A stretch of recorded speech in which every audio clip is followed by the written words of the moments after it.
आजच्या या आंदोलनासाठी रंगात उतरलेल्या माझ्या सर्व शेतकरी श्रमिक भावांनो आणि बहिणींनो, सर्वप्रथम आपल्या सगळ्यांचं एकदा आमच्या सर्वांच्या वतीनं बच्चू भाऊने अभिनंदन केलं। मी सुद्धा तुम्ही लढायला आले त्याबद्दल तुमचं मनपूर्वक अभिनंदन करतो, तुमचा आभार व्यक्त करतो। बच्चू भाऊ असं म्हणाले ते बरोबर आहे। आज सगळ्या महाराष्ट्राचं लक्ष हे तुम्ही जे सगळे लढायला आलेले आहेत तुमच्याकडे लागलेलं आहे आणि भाऊ मला खात्री आहे की आता ही सुरुवात आहे। महाराष्ट्राच्या गावागावातून लोक निघाले, आपल्याला आता मुख्यमंत्र्यांच्या घराच्या दिशेने जाण्याचा संदेश त्यांनी दिलेला आहे। मला खात्री आहे की संध्याकाळी 5 वाजेपर्यंत महाराष्ट्रभरातील हजारो कार्यकर्ते नागपूरच्या दिशेने येतील हा आपला विश्वास आहे आणि ते जबरदस्त आंदोलन आपण करू। भावांनो, आपण आता इथून कूच करणार आहे। कर्जमाफीची मागणी आपण केलेली आहे। देवा भाऊ राज्याचे मुख्यमंत्री म्हणतायत आम्ही कर्जमाफी करणार आहे, पण कधी करणार आहे? योग्य वेळ आल्यावर करणार आहे। अतिवृष्टी झाली आहे, सोयाबीनचे भाव पडले, कापूस बर्बाद झालेला आहे, आधार भाव मिळत नाही, जमिनी खरवडून गेल्या, विहिरी काढल्या, काही शिल्लक राहिलेलं नाही। याच्यापेक्षा दुसरी कर्जमाफीची योग्य वेळ असू शकत, त्यामुळे आत्ताच कर्जमाफी झाली पाहिजे ही आपली मागणी आहे। बरोबर मागणी आहे का? बरोबर बोलतोय का? कर्जमाफीची मागणी आपल्याला महत्वाची आहे। आपल्या दुसऱ्या मागणीबाबत बच्चू भाऊंनी सांगितलं, आज सोयाबीनचे भाव आधार भावापेक्षा खाली गेलेले आहेत, कापसाला सुद्धा भाव मिळत नाही। त्यामुळे सोयाबीन आणि कापूस यांची प्रत्येक तालुक्यामध्ये खरेदीची केंद्र सुरू झाली पाहिजे ही आज महाराष्ट्राच्या शेतकऱ्यांची मागणी आहे। बरोबर म्हणतोय का मी? ही बरोबर मागणी आहे का? भावांनो, 3 नंबरची मागणी जी आपण म्हणतोय वारंवार आपल्या अनेक शेतकऱ्यांनी ती मागणी केलेली आहे। पीक विम्याचे ट्रिगर या सरकारनं काढून टाकले। आज ते जर असते तर आपत्तीमध्ये आपल्याला काही प्रमाणामध्ये संरक्षण मिळालं असतं। ही बरोबर म्हणतोय का चूक म्हणतोय आम्ही? परंतु यांनी कॉर्पोरेट कंपन्यांच्या याच्यासाठी हे ट्रिगर काढून टाकले आणि शेतकऱ्यांचं नुकसान केलेलं आहे। आपली मागणी आहे की ते ट्रिगर परत एकदा लागू केले पाहिजे। आपला कांदा उत्पादक शेतकरी आहे, आपले दूध उत्पादक शेतकरी आहे, इतर सर्व शेतीमाल आहे, त्याचा सुद्धा रास्त भाव हा शेतकऱ्यांना मिळाला पाहिजे ही मागणी आपण केलेली आहे। मी पाहिलं आलो तेव्हा अनेक दिव्यांग बांधव इथे आलेले आहेत।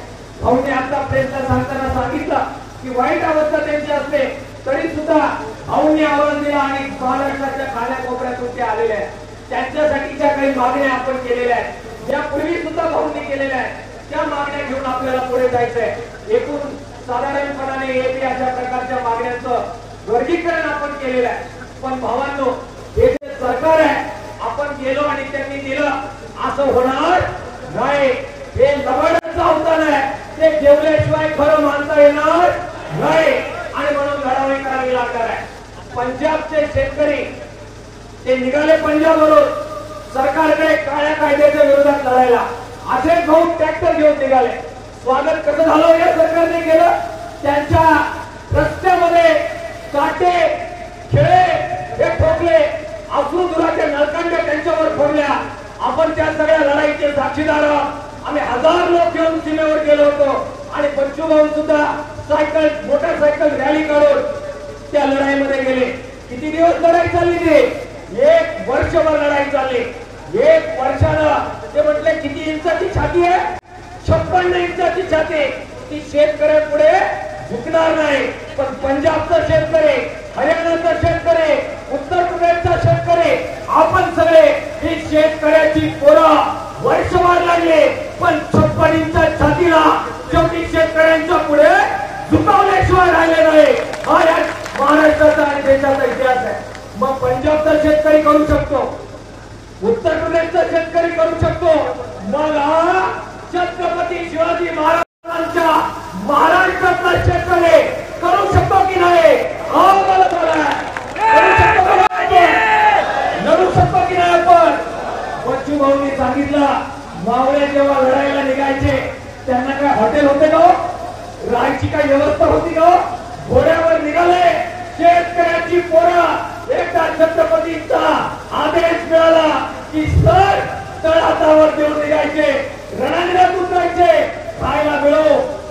नाही मिळो, राहायला जागा असो नसो, सामने दुश्मन तलवारी घेऊन वाचायचा, पण महाराष्ट्रातले मावळे छत्रपतींच्या देशासाठी आणि शेतकऱ्यांच्या राज्यासाठी रक्त सांडण्यासाठी तयार असायचे. आपण त्यांचे वरदार आहोत, त्यांचंच रक्त आपल्या नसात आहे की नाही? आपल्या त्यांचंच रक्त. आणि म्हणून लढायला निघालो भावांनो. ही काही नोंद नाही, हे खायला मिळणार नाही. राहायला जागा असेल असणार नाही, झोपायला बेड असेल असणार नाही. आम्ही सगळे तुमच्या बरोबर असू.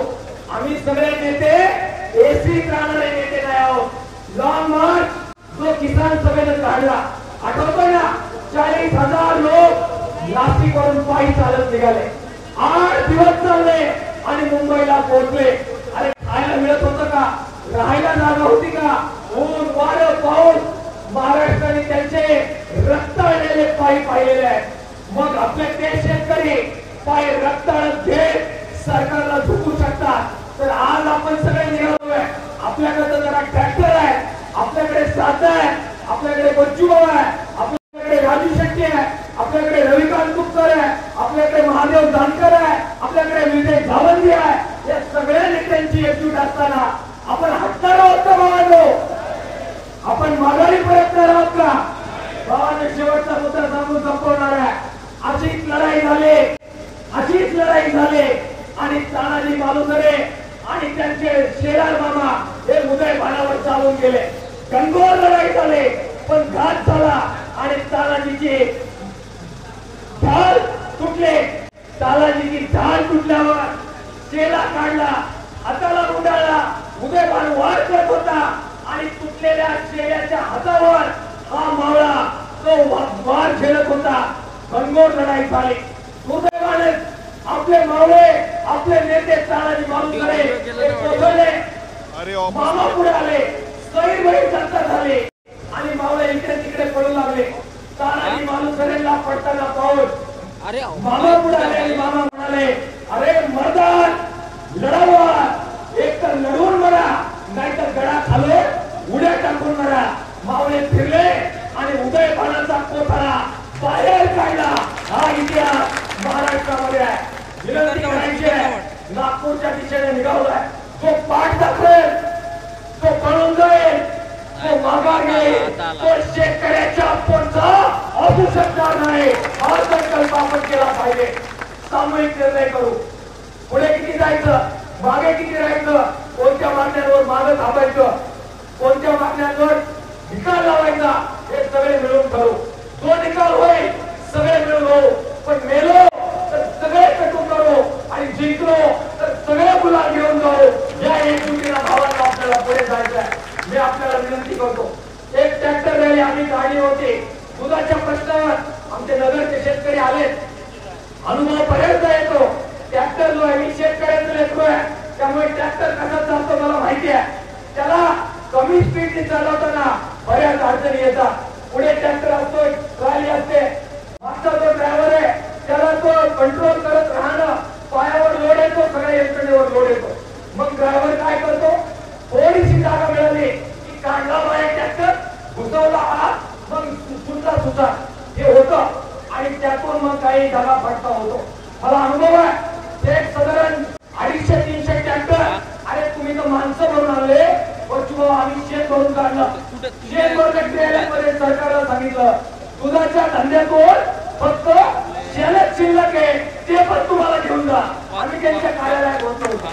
हे ट्रॅक्टरची रॅली अवघड असते आणि म्हणून बच्चूभाऊंनी जो संदेश दिला तो नीट पाळायचा आहे. रांग म्हणजे रांग लागली पाहिजे. पुढे घुसायचं नाही, पुढे रस्ता तुटायचा नाही, लेन कट करायची नाही. एक संघ आपल्या ट्रॅल्या या निघाल्या पाहिजे नागपूरच्या दिशेने. आहे का सगळ्यांची तयारी? पाळणारे का सगळ्यांना शिस्त? किसान सभेच्या वतीने आम्ही इथे आलोय. पण भाऊ एकटं येण्याची आमची परंपरा नाही.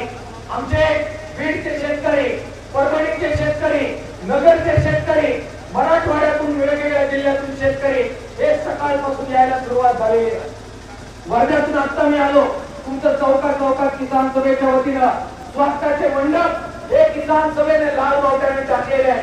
आम्ही जी साथ देतो ती साथ माईक पुरती आणि टीव्ही पुरती लाल बावट्याची असत नाही, सख्या भावासारखी साथ आम्ही देत असतो.